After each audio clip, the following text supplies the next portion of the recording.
Nuku வனவிலங்கு சரணாலயம். ஆமா. சமீபத்துல மைசூர் பக்கத்துல ஒரு விவசாயி புலி தாக்கி இறந்துட்டாரு படிச்சோம். இந்த நுகு சரணாலயம் பத்தி கொஞ்சம் சொல்லுங்க. ஆமா. இது கர்நாடகாவுல மைசூர் மாவட்டத்துல இருக்கு. ரொம்ப பிரபலமான பந்திப்பூர் தேசிய பூங்கா இருக்கு இல்லையா? ஆமா. அதுக்கு வடக்குல அமைஞ்சிருக்கு.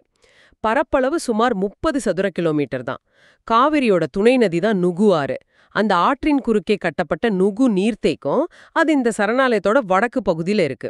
1974ல சரணாலயமா அறிவிச்சாங்க.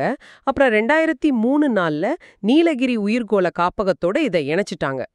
இங்க என்ன மாதிரியான காடுகள் இருக்கு, விலங்குகள், அந்த புலி தாக்குதல் சம்பவம் எதை காட்டுதுன்னு நினைக்கிறீங்க? இங்க பெரும்பாலும் வறண்ட இலையுதிர் காடுகள் தான் அதிகம். தென்மேற்கு வடகிழக்கு 2 பருவமழையுமே இங்க பெய்யும். சராசரியா ஒரு 1000 மில்லிமீட்டர் இருக்கும்.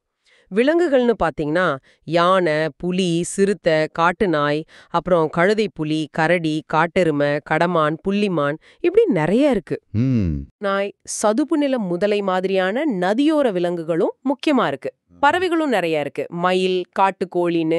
இந்த புலி தாக்குதல் சம்பவம் இது அந்த பகுதியில பெரிய வேட்டை விலங்குகள் இருக்குங்கிற யதார்த்தத்தை காட்டுது.